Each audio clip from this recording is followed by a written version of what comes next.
And first, call everybody to order, and then we will stand for our Pledge of Allegiance.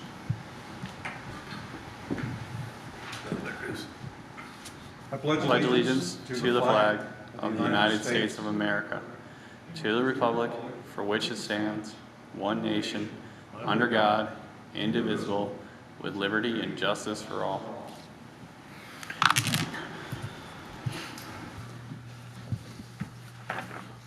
All right, Nancy, if you would have a roll call for us, please. Dwayne Jones. Here. Glenn Zaring. Here. Dennis Johnson. Here. Merlene McBride. Thank you, Nancy. Now we have on the agenda the approval of the agenda for today. Do I hear a motion to approve this agenda? So moved. Support. We have a motion and support to approve this agenda. So moved. Approval of minutes. We now can take the opportunity to approve the January 23rd, 2020 minutes, which we approved by email. Did do pre-approval by email, so I don't think we really need another vote or anything, do we, Mike? No, I don't believe so. All right, cool. Okay, next,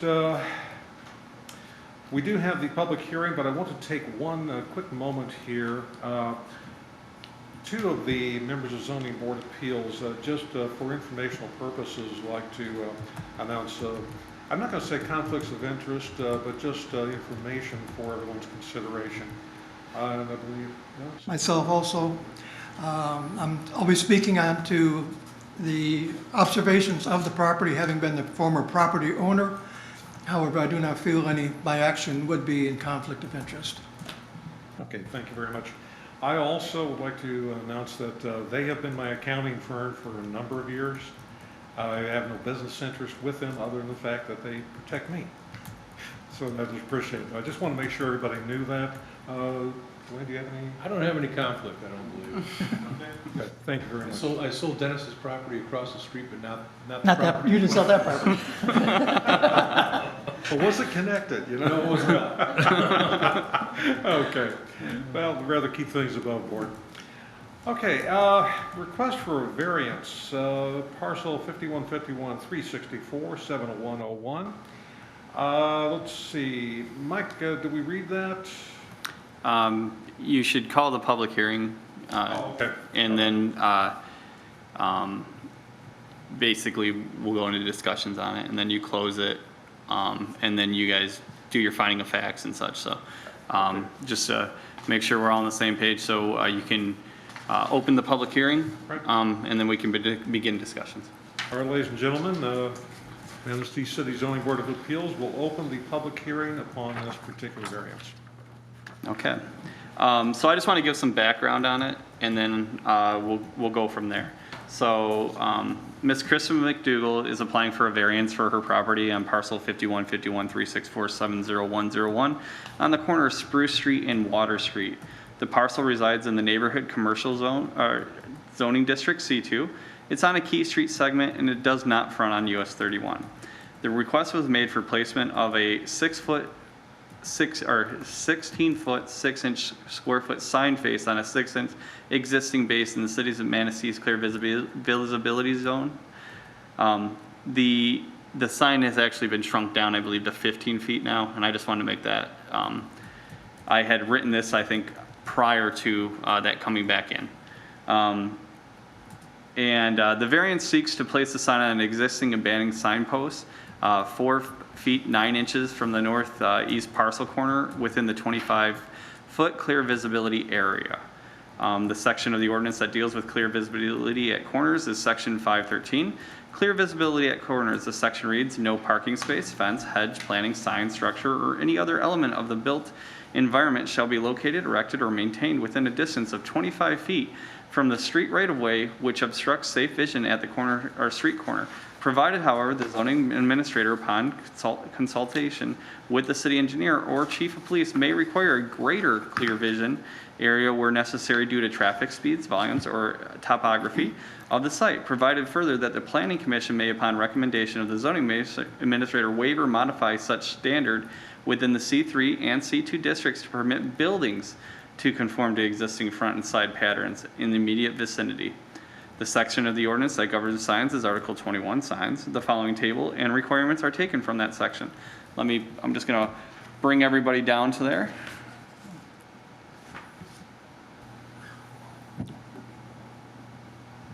So we're all on the same page. There we are. What you see is a ground sign. They're allowed one at 16 square foot, limited to 8 feet in height. So all signs are to set back at least 4 feet from the public right-of-way to the front of the sign structure, provided clear vision can be maintained pursuant to Section 513, which we discussed earlier. Where a sign projects or protrudes over any private or public sidewalk or walkway at the bottommost point of the sign should be at least 8 feet from said walkway. While an allowance to the Planning Commission with zoning administrator recommendations is present the case of building setbacks, it does not allow for signage to be waived in the same way, and a variance must be sought, which brings us here today. If a variance is granted, a sign permit will still be required, and all other zoning ordinance requirements will have to be met. So that kind of gives you guys a little bit of background. If we move back up to the pictures in your packet, one thing I do want to point out, you can kind of see, and I'm sure you guys have been over there and looked at it. This is the applicant part of their request here. This picture was from. There's a very close fire hydrant there, which is I'll get into in a second. This is another area of it. The clear vision lane is shown in this right here. The 25 foot, the 4 foot where the sign sits is actually located right on that green area. The 25 foot area is much further back for a ways. Moving down, this is the site that the sign that they're planning on installing. And you can see it on the existing base there, kind of a visual representation of what that might look like.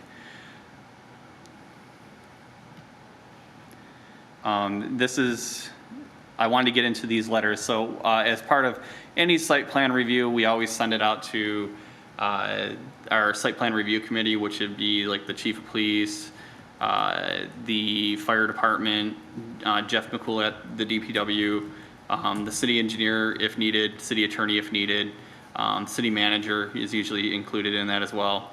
And then we just kind of ask for some feedback on this, do they have any objection on it? And the only person that really had anything to say on it was the DPW. He said he doesn't really have an issue with it as long as they maintain 5 feet of clearance for the hydrant for maintenance. Currently they sit about 1 foot 9 inches, I believe, from the fire hydrant. And it's really difficult to turn a wrench on the back side of the hydrant. And that was Jeff's main concern on it. Brent did not have any comments on it. He did later come back to me after he'd written it, and he's like, I've seen Jeff's comments, and I did want to respond that, it would be difficult to service that fire hydrant. The Chief Glass, he came in and responded that he did not have any objection to it at all. So, as you see here. With that, these are pictures of it that we went out and we wanted to demonstrate what that 5 foot setback would look like. So we measured from the hydrant, and as you can see, it's about 2.5 feet further back than where that base mount currently resides. You kind of see it there. It's only about 15 inches.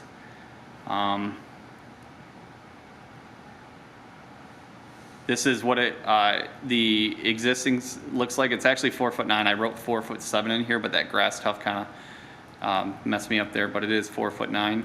This is the height of it. It is currently about 58 inches or 4'10".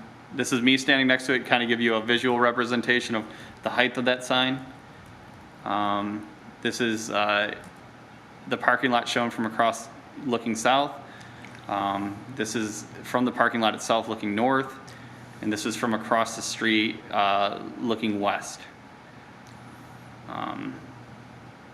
So with all that said, yeah, I'll let you guys, open up for questions. So, and the applicant is here to answer any of your questions as well. Okay, Michael, thank you. We are in the public hearing section. Members of the public who would like to make comments upon this, please come up, identify yourself, and tell us what you think.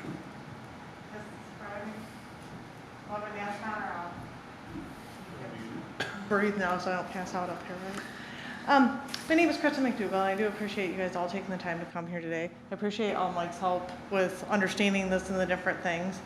We recently purchased this parking lot from Dennis Johnson, and we are trying to improve it, try and make it a little bit nicer. It's been a few years since anything's been done, so we are currently trying to get the parking lot repaved so that looks nicer and get the repair done, but unfortunately until we figure the sign out that we didn't realize would be such an issue, we're kind of stopped. There's also a garage there. We recently redid the roof, just trying to make it look a little bit nicer in the city of Manistee. The issue with the fire hydrant, I guess my only comment on that is driving around the city of Manistee, this fire hydrant is actually in the parking lot where most of them are actually on the corner on the city property. I understand there was a few years ago, or quite a while ago, Dennis had approved for them to put it in the parking lot, so if it was actually I'll address where that. it normally would be, it wouldn't have been an issue. That sign base will be, the planter part, we plan on either fix it, if we can make it look nice, we'll keep it. If not, we're gonna rip that out and do something where it looks nice, where there's quite a bit of room there. By moving this, the 2 feet back of what they'd actually want it, it's gonna double the cost of my sign, and we're gonna have to repair that parking lot. We're already an extra $500 for this.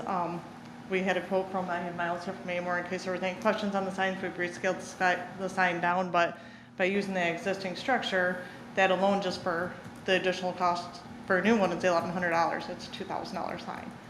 We really just want to kind of fix this up, make it look a little bit nicer. It is in the city limits, and we would like to designate it as our customer parking because there are a lot of times during tax season we get there and we have apartments there, they're parked there, we can't plow it. DPW does not want us parking on the road because they're trying to plow and we're there 4 or 5 o'clock in the morning. It's tax season, that's our busy time. So if we could designate it just to kind of keep the extra people that live around there. We don't care on the weekends. If there's an event going on, people park there. I could care less about that. It's more about tax season. We need to be able to get in there and plow our own parking lot and park there so we're out of the DPW's way. So if we could put it back there, that would be great. And if we could get moving on the project so we can get the parking lot paved this year, because if I already put a deposit down on it, if I don't get done this year, I got to pay next year's prices because luckily I put a deposit down before COVID. So this project's just adding up more. So if it's possible, we'd really appreciate it. So that's all I have to say. Understood. Thank you very much. Okay. Any questions for her, gentlemen? For her, no. Other than I would say that I appreciate your willingness to make improvements and spend the money and make it look nice. Thank you. We already put a roof on this weekend, so that was 100% improvement right there. Well, we applaud your efforts, so thank you very much. Yeah. Did you have Yeah, in regards to her comments about my giving permission for the hydrant to be where it is, the hydrant originally was in the green area between the sidewalk and the street. However, when they did the sewer separation project here a couple of years ago, they found out that that hydrant did not have a shutoff. So if cars would break it off, they would have to shut down that whole section of main. And we found out that the main is underneath that boulevard. And in order to put the hydrant in, put a shutoff for the hydrant, 6-inch shutoff, and the hydrant was going to have to be right in the middle of the sidewalk. That's as short of a distance they could do it. And at that time, I gave permission to the city to locate the hydrant where it is now, which is approximately, I think it's just about right on the property line. I don't think the property line goes right to the corner of the sidewalk. I think it's in approximately 6 inches, 6-8 inches in from the sidewalk. So the hydrant itself is partially on city side, partially on the parking lot side. But it was positioned there as a courtesy to the city. And actually, the city always asks to help maintain the hydrants in the wintertime to keep it plowed. As long as the city plow comes through doing the sidewalk, it's cleared right to the hydrant at all times. So that is the background why that hydrant is located where it is. In regards to that intersection for clear view, I took a couple pictures for the members here. If you're parking at the crosswalk at where you're supposed to stop, the base as you see it right now has very little obstruction to traffic. You can see all the way down half a block from the same position. If you try to look right, all you see is the building. However, if you can move up to the corner, just to the corner without entering the intersection, you can see all the way to the motel, and you can see down River Street. However, the city does have a designated parking spot right in front of the building, within 3 feet of the crosswalk. And if you've got a van or a SUV parked there, in order to see down River Street, you're halfway into the intersection. So as far as that being a clear view to the west, that is sort of a moot issue, because I'd say between 95 to 98% of all traffic is westbound off of River Street. There are a few cars coming eastbound going up Water Street, but far and above, the traffic is all heading westbound. So as far as a clear view, if you have to move up to the corner, there is no obstruction at all with that sign being there. And I would have to echo what Dennis said too. I approached it from all directions. And you're right, I mean, the only potential obstruction would be looking east up River Street if there was something parked there, because Yeah. the sign is really no factor. Yeah. Okay. Okay. Thank you, gentlemen. Any other questions, any comments, Christian? No, Thank you. Okay, thank you very much. Yes. Any other public comments, sir? Okay, so. No. All right, thank you. At this point then, we will close the public hearing, and we'll head on into the business section for action upon this particular pending case.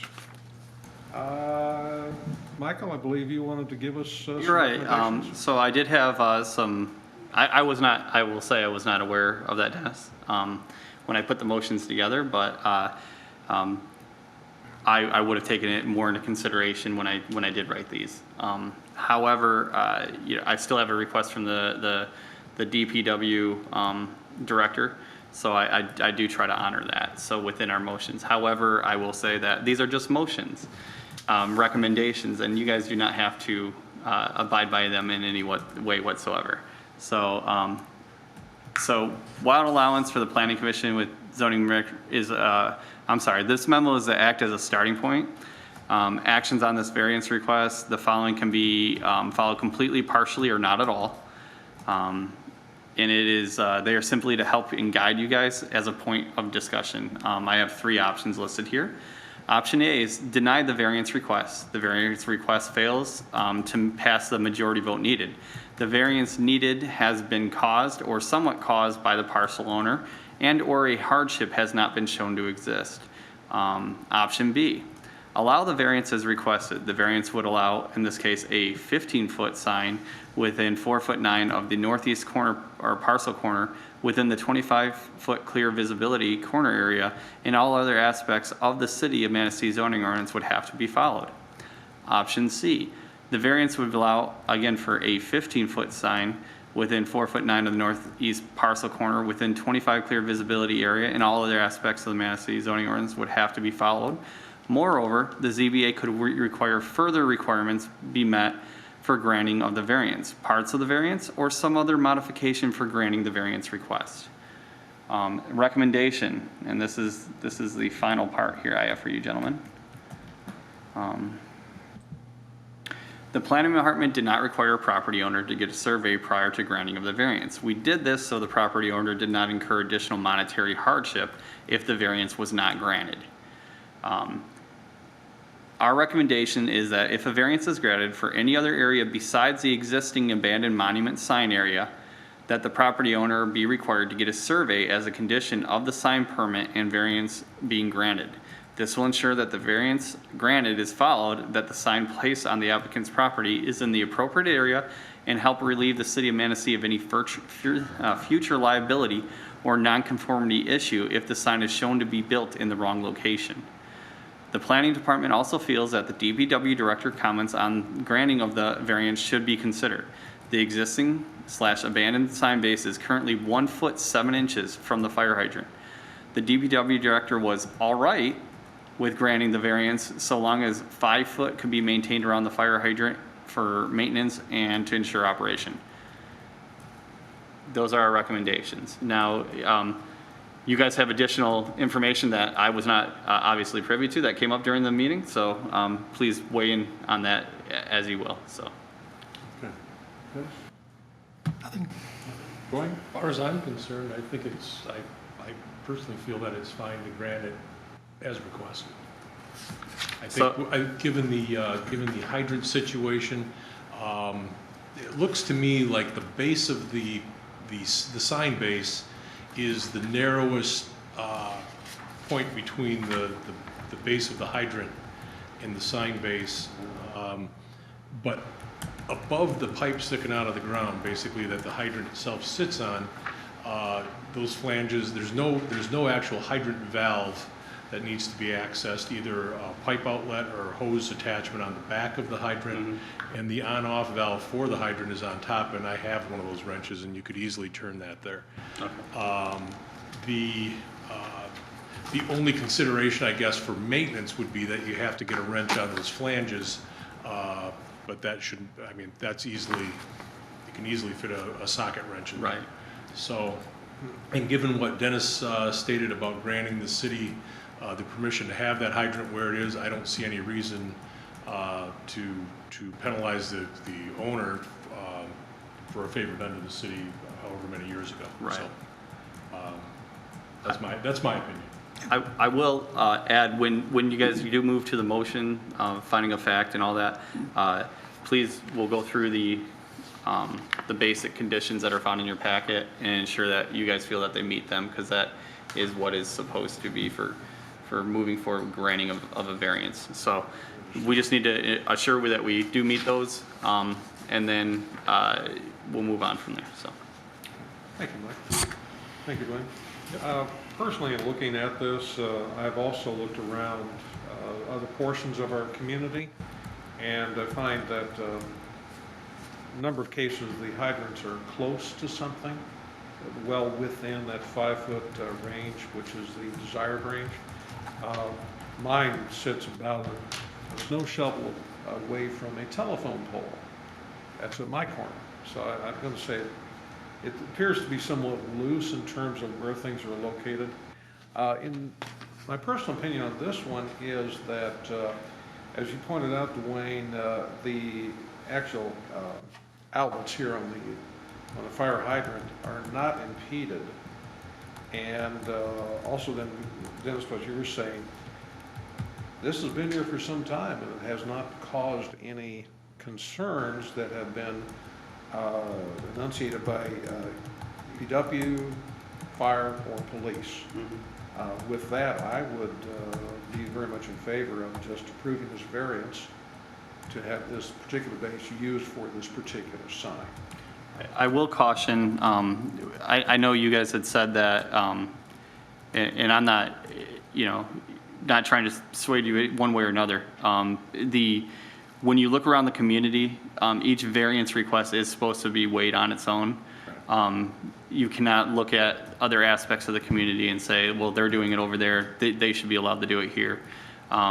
You need to weigh each one individually. Now, saying that, I agree with everything that you said about the DPW. There hasn't been complaints on this. I have not received any. I just looked in the record, there aren't any. So those are all true, so. Understood. Thank you for that correction, Michael. Yep. Okay, with that, are we in agreement, gentlemen? We should go ahead and proceed? I believe, yes. Absolutely. All right, so we need to go through the basic conditions and then the special conditions. They're found in the packet. They're also on your screen. All right, so, and if you want to just go through them and then you guys can write, like kind of justify it to yourselves or however you deem that you want to do it. If you want to discuss it amongst each other and then weigh in on the end.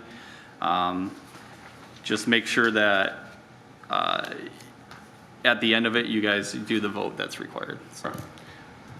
Would you prefer that I read these, or? Yeah, I think that'd be appropriate.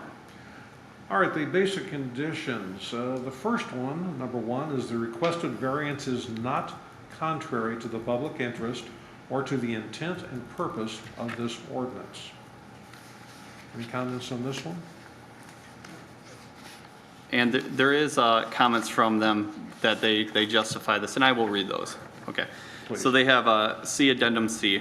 The sign location promotes safety in traffic and vehicular parking within the C2 district, section 101S. It will also help lessen and avoid congestion on the public streets, section 101F. The sign location will also help protect the character of the specific area in the city, section 10-1E. Any questions on what Michael's reading to us? Are we gonna vote on these, or are we gonna vote on? We vote in order, don't we? You can say yes or no, and then at the end, you guys can vote on it. Now, I will caution you that the way that some of these are written out, if you say the wrong thing here, then you will have to vote a certain way. You're voting on a double negative. Right. Right. Which I've been pointing out for years, and I still don't like it. Yeah, the way these things have been worded forever is Yeah. goofy, but I think the So three of as us long are- as you understand it, then yes, please proceed. In that case, why don't we just wait until we've finished all of them before we I think actually that's vote? fine, Okay. yeah. All right, okay. The second condition here, the requested variance does not establish a use that is not permitted by right or by a special use permit in the zoning district. So, parking lots are a special use within the zoning district on a key street, but this has been in existence. So, they have properties within the C2 zoning district on a key street segment. Parking is allowable as a special use on the key street segment within C2 zoning. As such, it is not establishing a use which is not allowable in the district via variance, which is completely correct.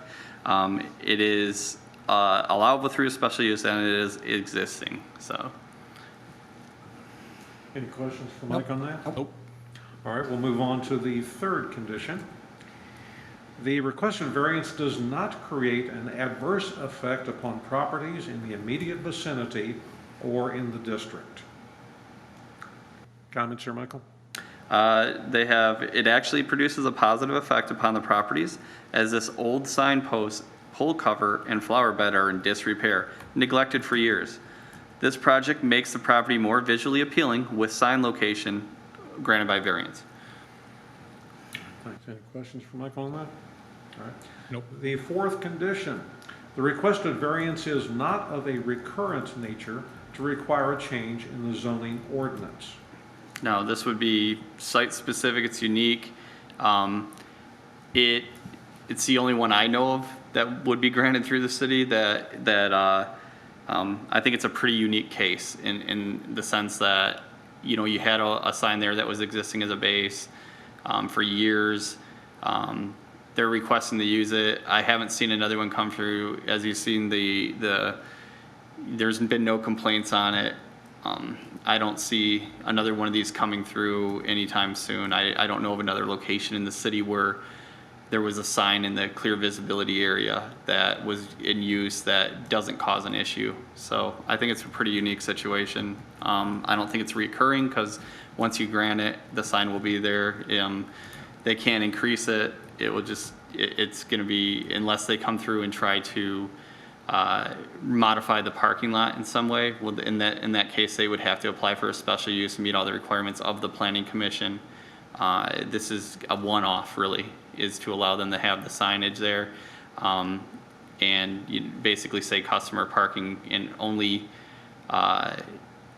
allow for, because it can't promote an off-premise sign, so it has to be for customer parking for that parking lot. So there's other issues that when we go into signing, like any kind of sign permit that would be required, but the applicant's aware of that, and I think their sign actually showcases that they're aware of it. So. Thank you. Gentlemen, questions on? Nope. that? Nope, all good. Let's see, we'll move on to number 5. The requested variance is for property under the control of the applicant. Yes. Yes. Yeah. That's an easy one. Yes. I don't know why anybody else would be asking, but, but anyway. Yes. All right. Number 6, the requested variance was not self-created by the applicant or property owner. Okay, so they have, this is an existing sign pole that was in use by the previous owner up until 2017. This might be the one area that you guys might have to debate on, so I will leave that to you. Gentlemen, This should be the debate. what would be the debate? Let's see. Do you feel that this is a absolute need that the sign could not be placed elsewhere on the lot? Do you feel that it absolutely has to be placed here? There's no hardship created? That's the issue here. This is basically the hardship question. You know, is it an absolute necessity? Is there anywhere else they could do it? Those types of things. With all things considered, what you've heard today, as well as you know, any hardships that you guys might deem. So that's for you to decide. That being the question, I don't see any other place that would make sense. No. I concur. Thank you. All right, let's see here. Number 7, there is not an alternative that would allow the improvement to the property without the requested variance. It's kind of goes in full with the last one. So we cannot reduce the size of their parking lot, which if they do, they trigger a special use permit. So you're talking architectural plans. You're talking they have more than 10 parking spots, so they're land islands.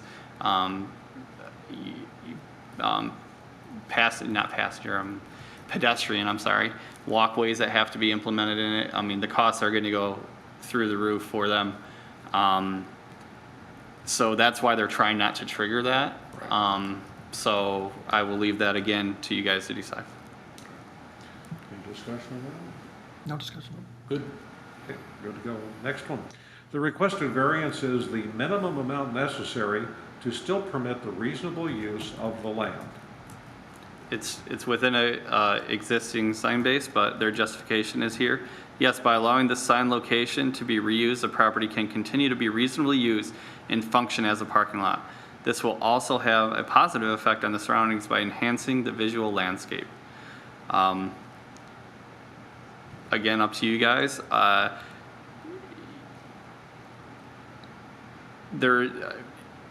Again, completely up to you guys. Okay. Any comments on that one? Okay. Let's see. Are there practical difficulties with the property that prevents full compliance with the requirements of the ordinance? And the parentheses, practical difficulties are evaluated in terms of the use of the parcel. Neither the fact the appellant could incur additional cost to achieve full compliance or receive additional income with less than full compliance are to be considered. So they have addendum D, and I will read that to you. Please. Yes, vehicles would not be able to maneuver safely in the parking lot as they do now. The parking lot would not function as intended, as the clear vision corner location would partially obstruct one of the drive entrances or exits. There would be a new obstruction for motorists to keep an eye on while maneuvering in a narrow parking lot. Concur. Yeah, concur. Agree with that. Thank you. Is there an exceptional or extraordinary circumstance or physical condition defined as narrowness, shallowness, shape, or topography of this property or to the proposed use that does not apply to other properties or uses in the same zoning district? Okay, I'm going to stop because if you guys agreed on the first one, the special conditions say when all the foregoing basic conditions can be satisfied, a variance may be granted when any one of the following special conditions can be clearly demonstrated. If you feel that the first one demonstrated that, then you can move forward. Good, thank you very much. Is there more that we need to? You guys would vote, I believe, now, so. Okay, sounds good. Are we ready for the vote, gentlemen? Absolutely. All right. Clerk, please call the roll. Dwayne Jones, Are we voting on each individual issue? You can do either or, whatever you choose, so, If I can just say yes on all of them? yes, if you feel that way. then that's what I'll do, just in the interest of everybody's time. I will leave it to Glenn, though, to decide. First, I would rather ask the board if it's acceptable to vote upon the provisions in total, or if we need to discuss each one individually. What is So- your feeling? If you guys would like, I'll read the rules of the application if you'd like. I don't think so. Okay. We've been through this before, so, Yeah, I'm in favor of voting on total. I'm good with total. all right. Let the record show we've decided to vote in total on these conditions. And once again, Nancy, if you'd please call the roll on this particular vote. Dwayne Jones, I would be in favor of all the, voting in favor of, or saying yes on all the issues.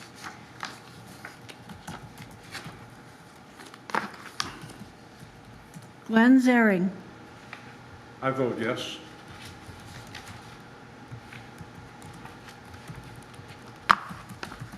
Dennis Johnson, I vote yes on all.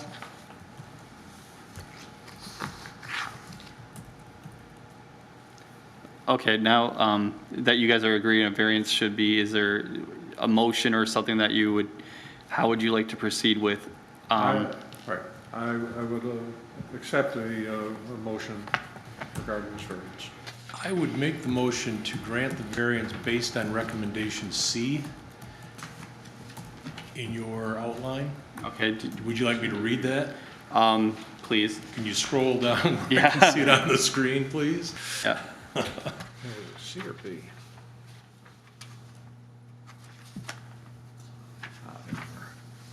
Okay, I would move that we adopt option C as the variance, which would allow a 15 square foot sign within the northeast parcel corner within the 25-foot clear visibility corner area, and all other aspects of the Manistee zoning ordinance would be followed after the grant of the variance.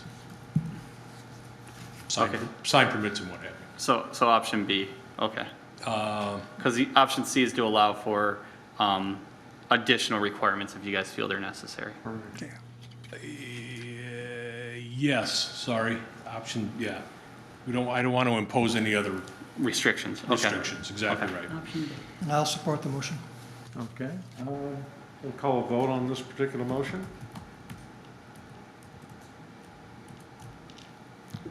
Dwayne Jones, Yes, Glenn Zaring, Yes. Dennis Johnson, Yes. Let the record show the vote is unanimous in favor of option B, to allow the variance as requested.